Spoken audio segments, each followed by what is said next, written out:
Welcome back to the Upper Tier Podcast, the football podcast we bring you each and every week on the Dynamo Podcast Network. Head over to YouTube, smash that subscribe and bell notification button for all our latest content. If you prefer the audio versions of our shows, they're always available over on Anchor. We have them there for Spotify, Podbean, or wherever you pick up your audio podcasts. And obviously joining me tonight, one of the sponsors of the show from Hogan Elite Trophy, who the man who's on most Mondays, Mark Hogan. How are you today, Mark? How's it going, Noel? How are you, Graham? Thanks for having us All on right, again. pal. Not a bother at all. I like to look at that trophy, but as an Irishman, you're a bit close to it, aren't you? Too close, too close. We couldn't be further away.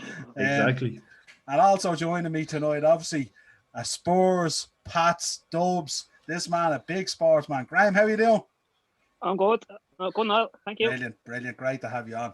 So, lads, it's a slightly smaller panel than usual. I think with a bit of good weather and also the fact that it's international break, a lot of football fans have gone into hiding. But sure, we said we'll put a show out there, having a look at some of the international stuff cropping up in the last week or so. Where do we begin? The Serbia-Ireland game, I suppose, 3-2. I had a look at that game there the other night, and even though we lost 3-2, I was really encouraged with what I seen in terms of the play and in terms of a bit of passion. And, you know, the lads looked like they had a kind of a pattern of play and that Kenny had sort of, you know, set a stall out. And so, I mean, that's not an easy Serbia team to beat, you know what I mean? So I thought, okay, losing 3-2, you know, I was thinking, look, we were after scoring 2 goals. We were on such a drought. Mark, what was your thinking on the game?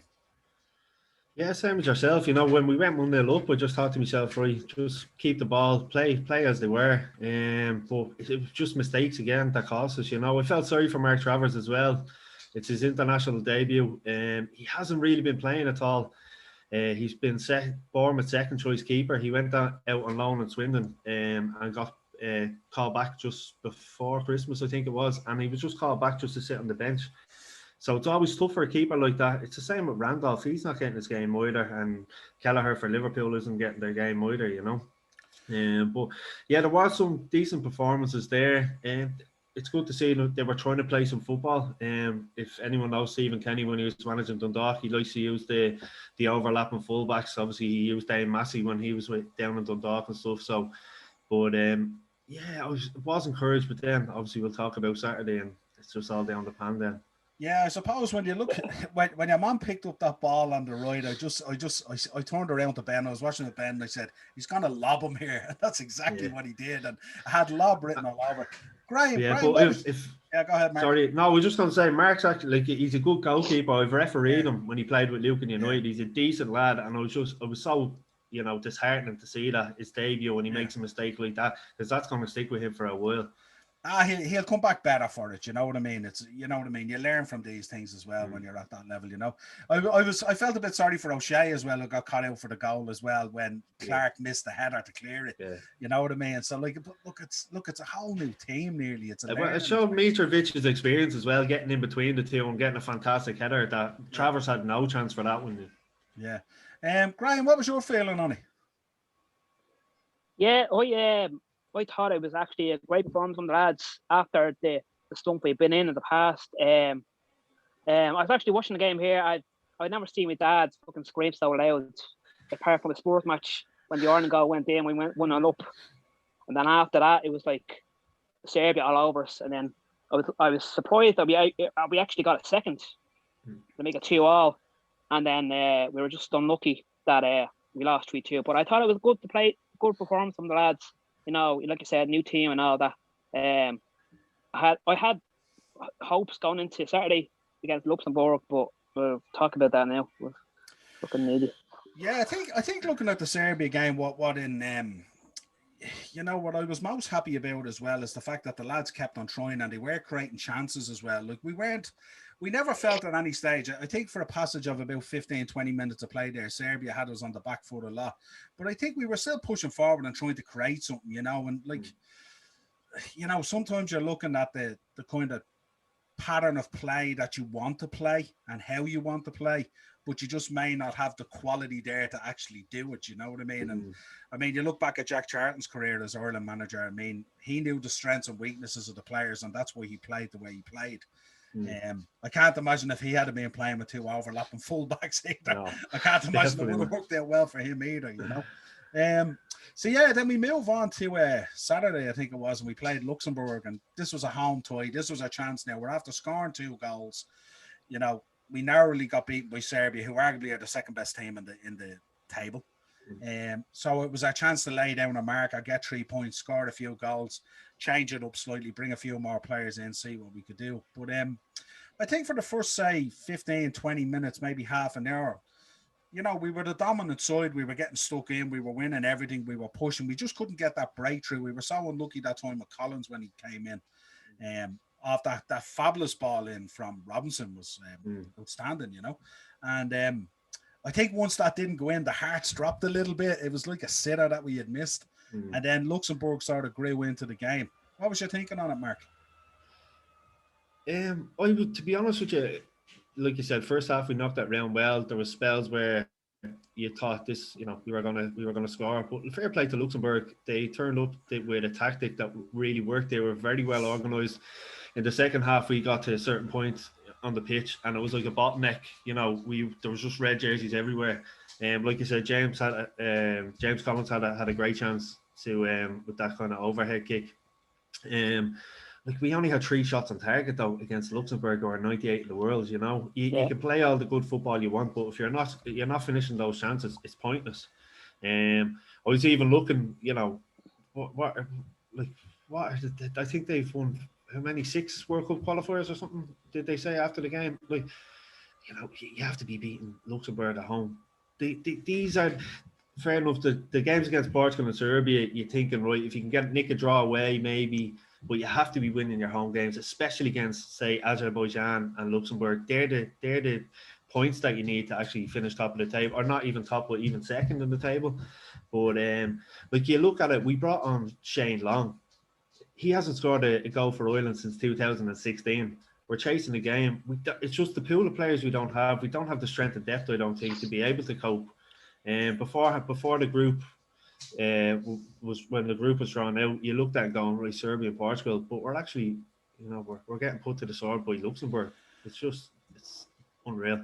Yeah, I think if there's any criticism of Stephen Kenny the other night was, I think he only decided to kind of make the substitutions when the panic hit in. And obviously it wasn't working, Luxembourg, they were, in the second half especially, they were storming us. And I remember George Hamilton just kept saying, and this player is a Champions League player, about the Rodrigo guy, the guy who scored. The guy who scored. And he kept on saying that throughout the commentary every time he picked up the ball. And I said, I turned to Ben again and I said, this lad's going to score a goal because Hamilton's just constantly talking about it. And it was a brilliant finish as well. It was a goal worthy of winning a game. But like the substitutions we talked about, James McLean came on. He hasn't played for Stoke for 2 months. He's been injured. We don't have the options that are needed. Obviously, Troy Parra, I don't know what the story is there. There's a whole thing of he was meant to be the next big thing. I think his confidence was kind of knocked at Spurs. Under Jose Mourinho, he went on loan to Ipswich. I think he scored 1 goal in 4 games so far for Ipswich. But like I said, we've Long coming on, he wasn't scored since 2016. McLean coming on, who hasn't played for 2 months. It's desperate times.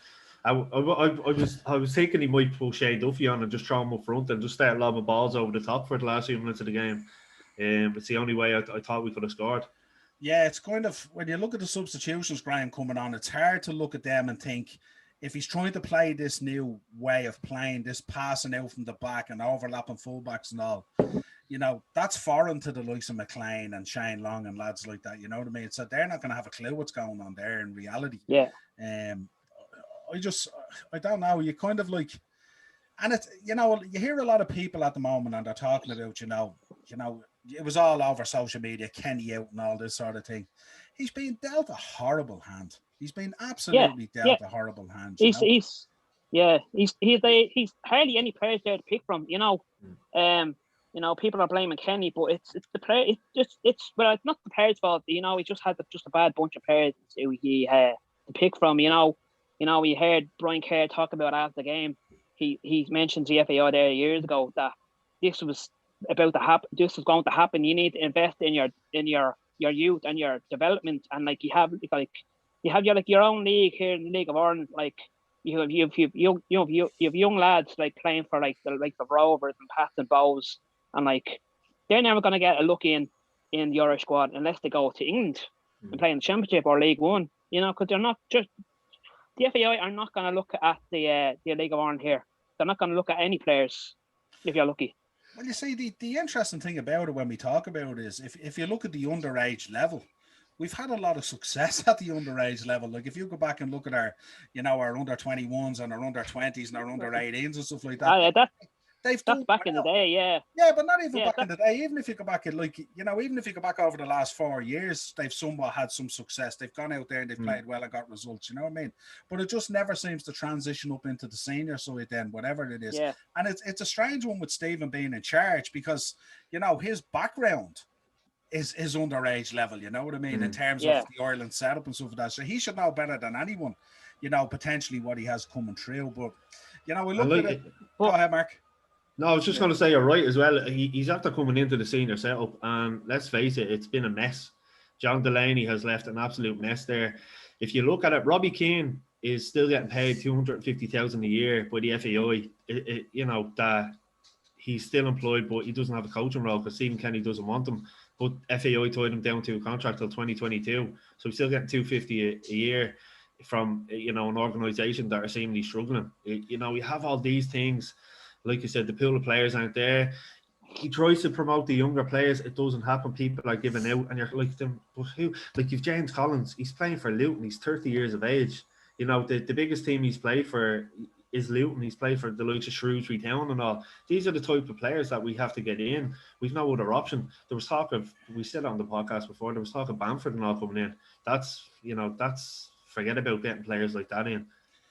Yeah, I think when you see the situation we're in at the moment, I think players would nearly rather sit at home than actually declare. But I'm just wondering though, when we look at that and we talk about the pool of players and we talk about the setup, I mean, surely that starting 11 the other day, plus the players we had to come on, should be good enough to beat Luxembourg at home, yeah? Yeah, definitely.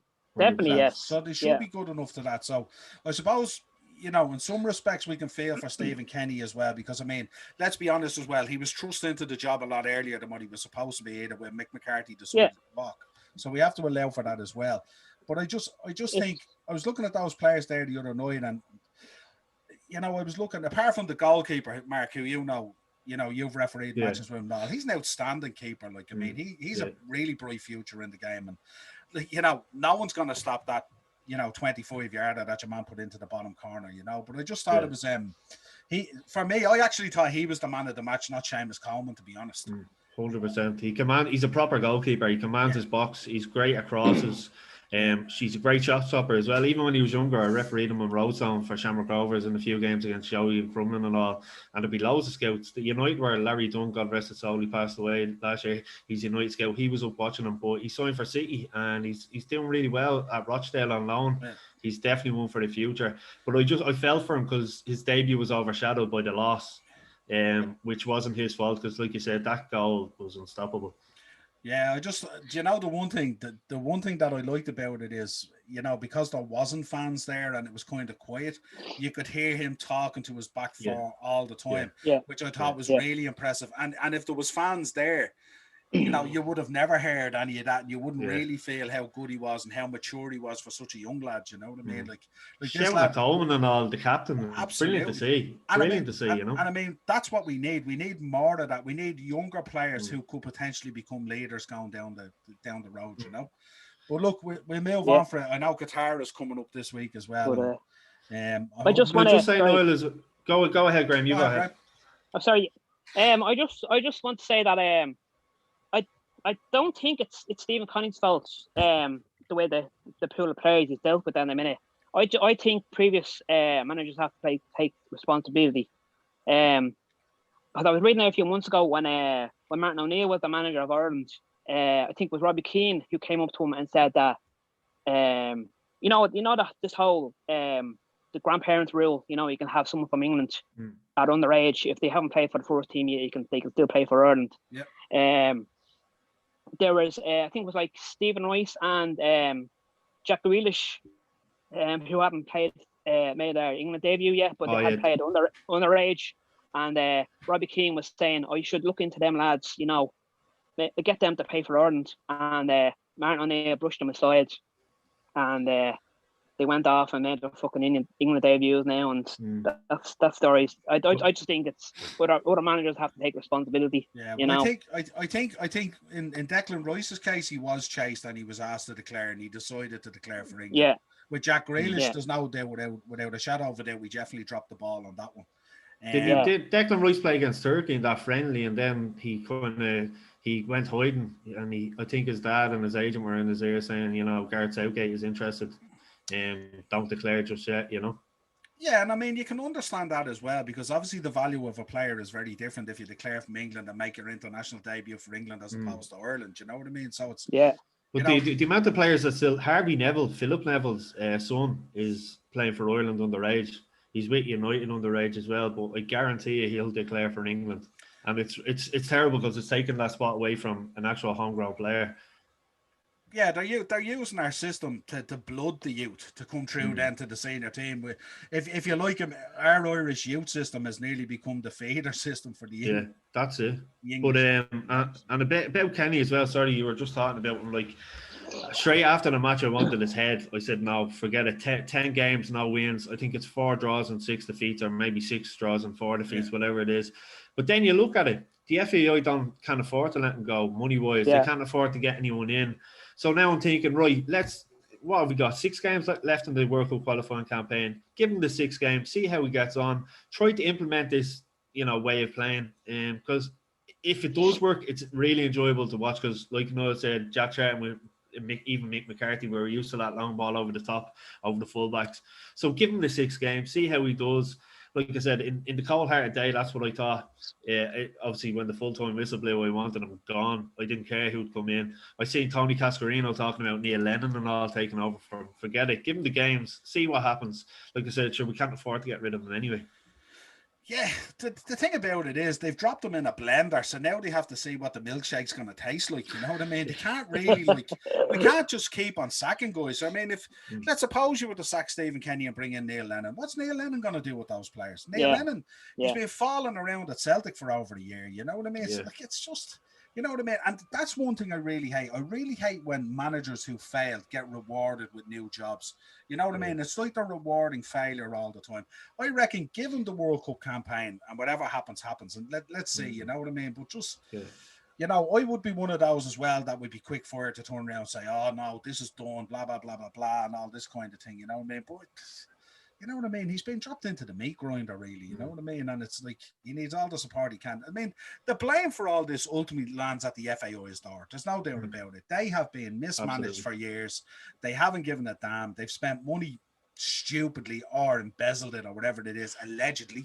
You know what I mean? So, like, you got to look at those things as well. You know what I mean? It's the benefits that should have been there through our youth systems and stuff like that, as Graham alluded to, never happened. We know why it didn't happen, and it'll all come out why it didn't happen, and it has come out why it didn't happen. It all goes back to one person, and we all know who that is. Yeah, we know who it is, and ultimately we're paying the price because of that person, and that's the way it is. And it's going to take, it could take another 2, 3, 4 years before we turn a corner and start to show signs of anything, and that's just the way it is. Let's move on then to some of our hot topics. Something there during the week that jumped up to me: financial fair play being scrapped. Graham, what you thinking on this? Financial fair play being scrapped? Oh well, that's it's a tough time. It's a bad time for the likes of the lower league teams. You know, like the Newcastles or whatever. I know the Newcastle have money, but it's better news for the likes of the Chelseas and the Man Cities. Like, they have no budget. You know, they can spend as much as they want. They can get in who they want, and it's a bad time. It's like of us, like the Spurs. Like, we should be. We only have like a certain transfer budget every season, you know, like 50 to 100 million. But like the Man City and Chelsea, they have no budget at all. They can spend $1 billion. They can get whoever they want. It's whoever is allowing it, they're dropping the ball, because it's not good for our teams in the league. I think those say if you take the top 4, the original top 4, if you like, if you take them, the next 4 or 5 teams down from them, I think, are really going to suffer unless they're like privately owned by a sheik or a multi-billionaire or something. Yeah. Because Yeah. the one thing I noticed about this the other day when this financial fair play comes out as being scrapped, there's not a single player gives out about it because they must be rubbing their hands. Because you more think money. about it now, because if you think about it now, Graham, let's suppose United or City or someone wanted Harry Kane, and let's suppose they bought Jadon Sancho, and normally you would say, right, they bought Jadon Sancho, maybe and 1 or 2 other players, so Harry Kane would be off the radar. Now they can go out and buy Sancho, buy Haaland, buy Kane, buy whoever they want. Buy who they want. And all at one club. So I was really concerned about this in terms of it creating another tier of football, if you like. So you have this tier of the super rich clubs that basically just compete against themselves, and they just continually every year buy in these new trophy players that come about. And then this other bottom tier, not bottom tier, but the next tier down, like your Europa League kind of tier. I'd be fearing for those teams because any youth that they bring through that looks world class is going to be snapped up by these guys, and the financial rewards that they're going to offer, they won't be able to refuse them, no matter how much you love your club. Like if you're a youth player coming through the Arsenal ranks at the moment there, and the likes of say Saka, and you're there, sure, what happens if City come in this summer and they offer him 400 grand a week and a 5-year contract, and they offer Arsenal, let's say, I don't know, 50, 100 million, whatever it is. So he's not going to be able to turn that down regardless of how much he loves Arsenal. No agent would turn that down. Mark, what was your thinking on it? Firstly, what got me about the financial fair play is, I don't know if you remember, when they first introduced it, there was a rule that if you broke the financial fair play, whatever, you'd be expelled from European competitions. Yeah. Man City broke that financial fair play rule, and they were still allowed playing the Champions League. So after that, I just thought, forget about it. But now that it's coming in, like you said, Noel, the likes of Everton, even, they're building a new stadium. They won't have the money to bring in big players. The likes of the players are rubbing their hands together. Imagine the kind of competition now for Haaland. Chelsea would be able to pay him anything to go there. So it's just a matter of who pays him the highest, I suppose. It gives the bigger clubs more freedom to spend as much as they want. And I don't think that's fair, to be honest with you. Yeah, and I mean, you got to remember, we're coming like from Liverpool and the Man United side of things. Like, we've ultimately been reasonably rich until the advent of Man City and Chelsea. You know what I mean? But yeah, it was a worrying time for me. Not in terms of the players, because I'm sure the players are rubbing their hands.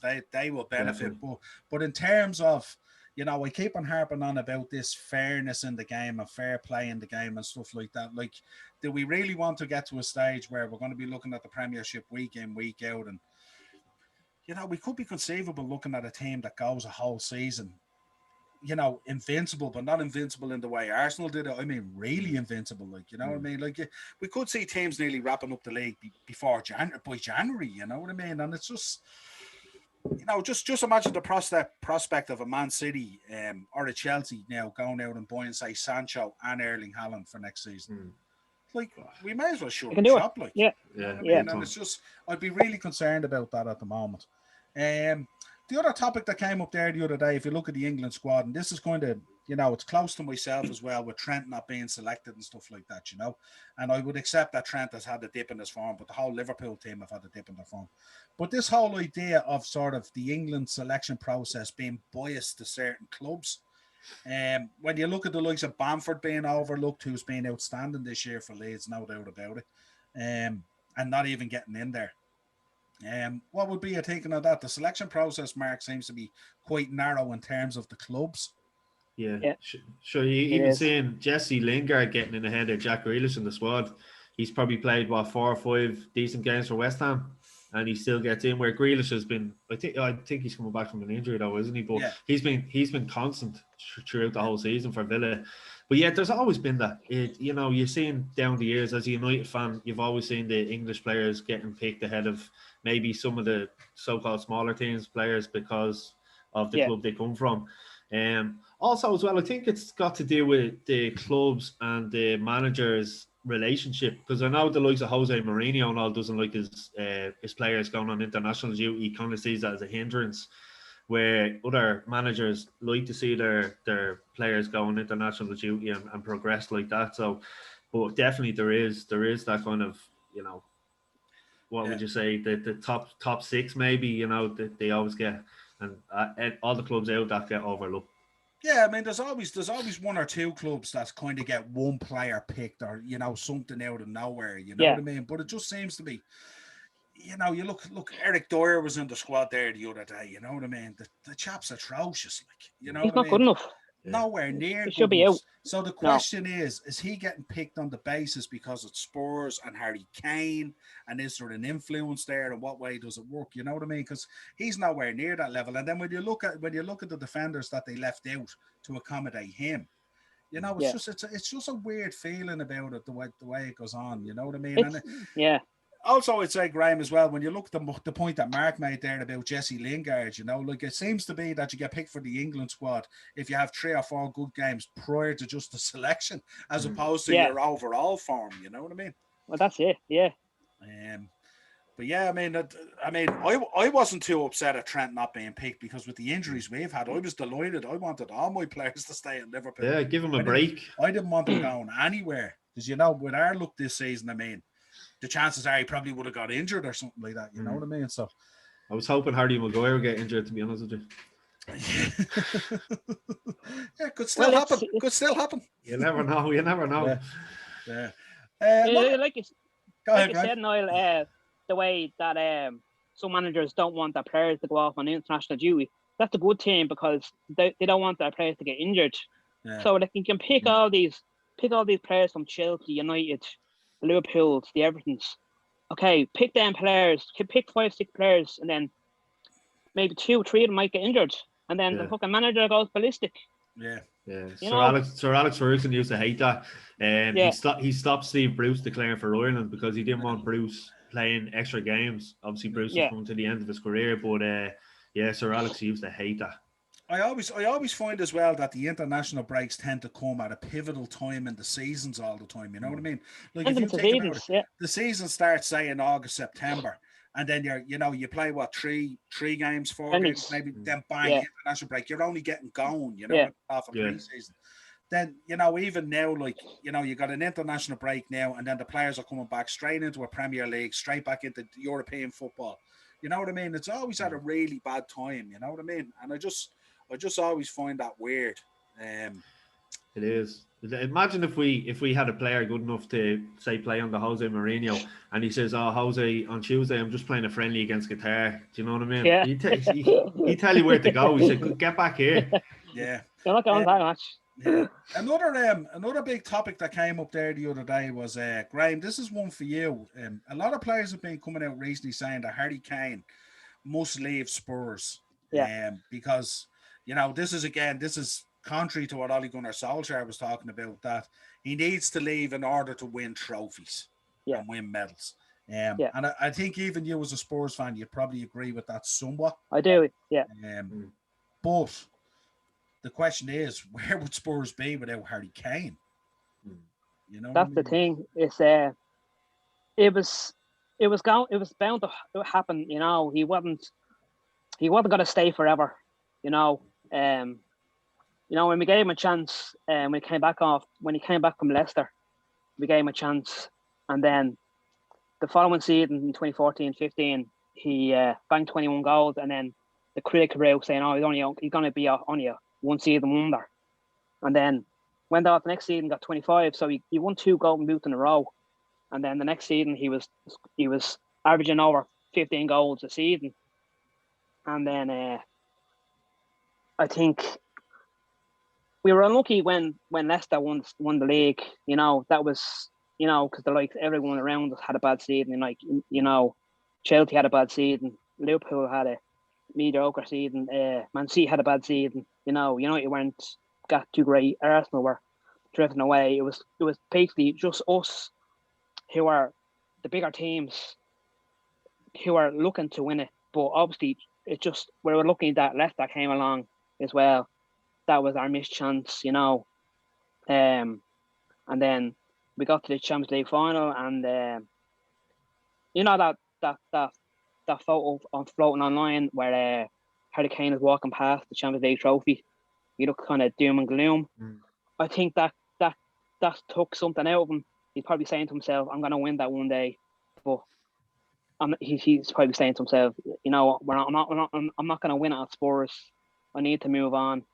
You know, and when he came out there the other day, saying that he was going to make up his mind after the Euros, I was saying to myself, he might stay for another year, but depending on how we do this year, you know, depending on how where we finish up, and if we do end up winning the League Cup, I don't think playing in the Europa League for another season is going to suit him. It's going to satisfy him. I think, you know, I think he will leave, but it's just like I said on previous week. It's just down to Daniel Levy. It's what price tag they put on him, and with this whole financial fair play getting scrapped, the likes of Man City and Chelsea won't care if he's 130 million, or whatever. You know, they're going to come in straight away for him. So. Definitely. You know, and you see Spurs aren't the same team without him. When he was injured there at the start of the season or just mid-season, even the likes of Song and all, it affects their game. Like my brother-in-law Craig Murphy, he's an Arsenal fan, but he loves watching him. He's not everyone's cup of tea, Harry Kane, but you know, once he's in the team, he'll get you goals. And what he's shown this season, assists as well. The amount of assists that he's gotten is unbelievable. Like I said, even if he's not your cup of tea, he'll add to your squad. Like I said, the only thing is, I think Spurs will take 5 steps back when he goes, because, like I said, it affects the whole team. The likes of Song and all might go out the door then as well. You know. We had strikers in the past, the likes of the Robbie Keanes, the Jermaine Defoes, the Berbatovs. They were great, but they all eventually moved on. You know, they don't stay with you forever. You know, they need to move on. You know, they want to win things. They want to win a World Cup, win a Champions League, you know, win a league, you know. Yeah, but he really carries that Spurs team on his back, you know what I mean? I mean, he's a real Spurs true and true lad, you know what I mean? And when you think about the amount of goals and the amount of assists, imagine if you took them out of the team this season.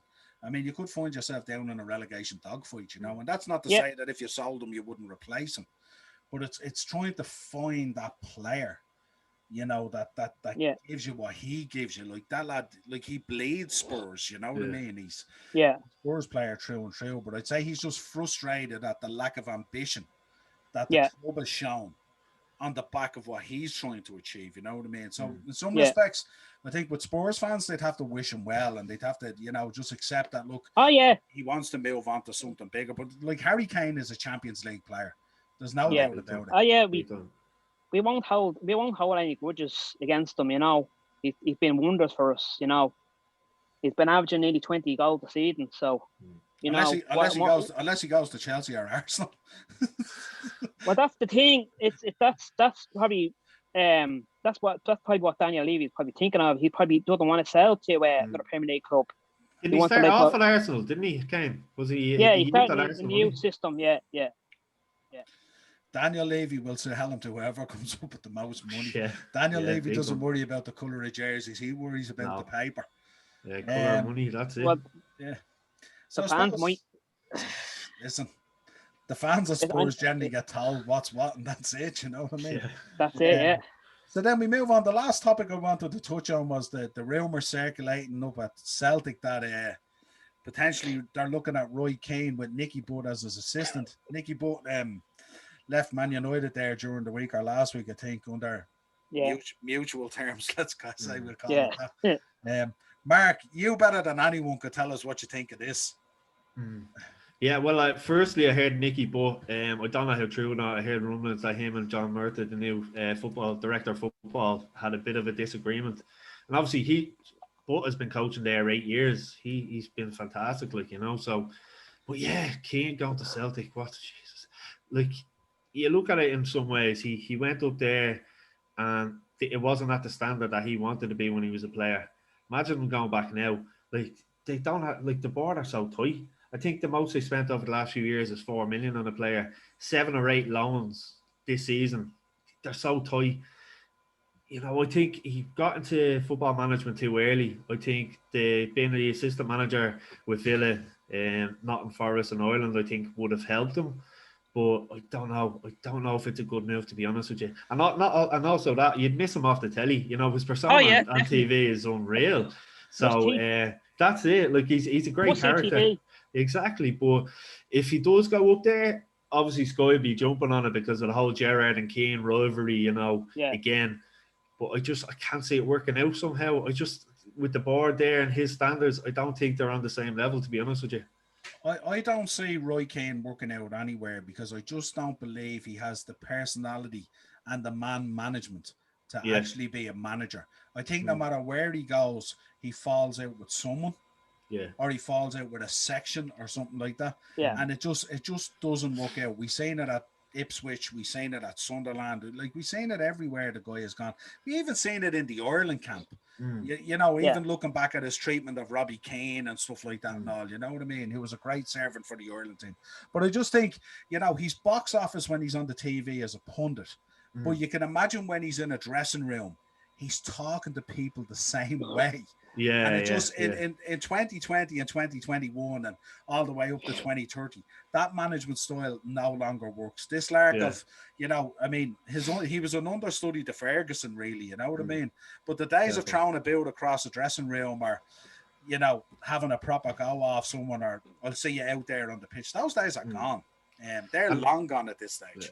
But you're seeing how many players that played under Ferguson became managers and it didn't work out and they're great players. The likes of Brian Robson, Paul Ince and all. So it doesn't automatically mean you're going to be a good manager. What I will say as well, I read that in 2013 he got interviewed for the job and he said he didn't fancy it because the setup that they had. They still have the same board and everything there, do you know what I mean? So I just can't see it working out. It would be interesting to see him go back into management. There was obviously talk of him taking over the Salford job before Gary Bowyer came in, the former Blackpool manager, but I don't know. I think the game has passed him as a manager. Yeah, I just find, I don't know about you, Graham. I was talking to Celtic fans there during the week, and I was just saying to them, you think you're in a really bad place now. Wait till you put Roy Keane in charge with Nicky Butt. That's going to set you back another 5 years. Yeah. Because you're going to have to pay them decent money to come in. That won't be available for players. You're just after losing Scott Brown, who's an unbelievable. He's their Harry Kane, if you like, for Spurs. He's their rock. You know what I mean? He's their absolute rock there. You know what I mean? Yeah. So he's gone. So he obviously smells the writing on the wall. He's leaving. He should be seeing out his career there, no doubt about it.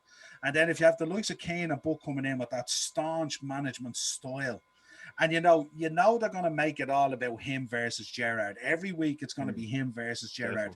The rest of the Scottish League may as well just go away because they're not even going to get a mention. And I just think when that keeps on coming up, that's going to get, it's eventually going to get to him and it's going to get nasty. And I think it'll bubble over. And then Celtic are going to have to pay both these boys to go. And then there'll be even less money for players again. So I think that would be a really, really bad move. But yeah, it looks like it's going to happen though, doesn't it? It looks like it's going to go over the line. And when there's talk, And who else will take over though? That's the thing, It's going to be a tough. You're basically building everything from the scratch, Yeah. And Rangers have the momentum now to go and get players. They're going to be in the Champions League. They had a good run in the Europa League. They were unlucky this season. So they're the one that have the momentum, and they'll spend as well. Yeah, absolutely. But that's it. They'll continue to build. Like if Roy Keane wanted to take the job, like who's gonna go to Celtic? Like you have Rangers there. They seem to be on the up. They're the team at the minute to be in Scotland. And them qualifying for the Champions League as well, so they might even make the group stages. We never know. And like I said, Celtic haven't been spending. 4 million is the most they spend on the player in the last 6 years. Yeah, they spend nobody. Yeah. No. And I mean, I know it's a struggle for them as well because it's not like the league is flush with money either. Yeah. There's not a huge amount of money in it. So, in comparison to being competitive in Europe and stuff like that, because normally the Scottish League kind of takes care of itself. It's normally either Rangers or Celtic, Celtic, so spending 4 million on a player probably seems like a huge amount of money. But yeah, it'll be an interesting time up there. It'll be interesting to see how they bounce back as well, because they're after getting a whooping off Rangers there this season. And they're going to be hurting from that as well. The fans, and remember next season we're going to have the fans back. They ain't going to be happy. They're going to be very vocal. But sounding out the fan base, they don't seem to sound like they want that pairing going up there anyways. No. The good thing is, though, Butt is actually a good coach. He's actually a really, really good coach. Well, I don't think him and Keane working together would actually work. Well, I could be wrong, but that's what I think. Well, they're very similar personalities as well, aren't they? Because I mean, Butt doesn't mince his words either. I mean, as you saying there the other day, Mark, as soon as there was a falling out, I'm out of here. There's no messing around with him, you know what I mean? He's developed some players, the likes of Rashford and stuff like that. He's developed them from they were, only young, 11, 10 years of age, He's good qualities like that as well, and he's good footballing brain. He was obviously the quiet one of the class of 92, but he has a great footballing brain. Oh yeah, he was a super footballer. His credentials are unbelievable. But I wonder, maybe is that what Keane is looking at, saying we need that lad up here, because maybe if there's not going to be a huge amount of money, we need to bring you through and try and find some youth. Maybe that's the way they're going to go about it. But we'll keep an eye on it as well. So it's going to be interesting times. Yeah. Well, lads, I think he's happy enough on Sky Sports, week in, week out with a bit of banter with Mika Richards. So that's much watch TV. Niall and Graham, can I just ask you a question while he's around here? So I just want to get, what did you think of the Ronaldo, this low goal the other day? Oh, Jesus, shocking. It's so annoying. It's so annoying. It's and his reaction to throwing the captain badge off, the captain armband off, and stomping off.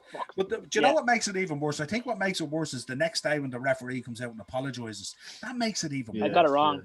Yeah. But as well, his assistant referee didn't help him. He was in line and he didn't see it. Now, obviously, everyone's talking about VAR and goal line technology. Unfortunately, you think that they would, but a lot of stadiums around Europe don't have the facilities for it. So that's why if one can't have it, it's unfair in the whole thing. But I just thought it was incredible how either the assistant referee or the referee didn't see it. And not only that, Bernardo Silva should have finished up the rebound from it.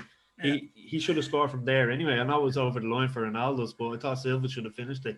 But I just thought it was a disgrace. Yeah, I'd say it must be tough for an assistant referee on the linesman there. It must be very difficult for him to actually see it when it's in motion at such speed, because you can imagine the angle that he's looking at with the post and everything else and all, you know what I mean? Yeah.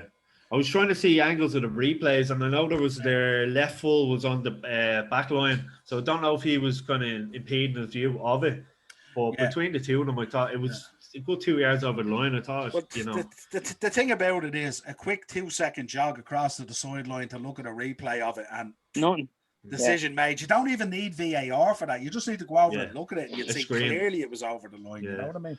But that's what FIFA don't allow it, and it's in a qualifying campaign to reach the biggest competition in the world, and I just don't get it at all. And it was huge in terms of the game. It's not like the game was 4 or 5-1 or something like that. The game ended up being a draw when Portugal clearly won it. You know what I mean? And exactly. Look, no one feels more bitter about decisions on international level than us as Ireland fans. You know what I mean? We've had it for years and years and years.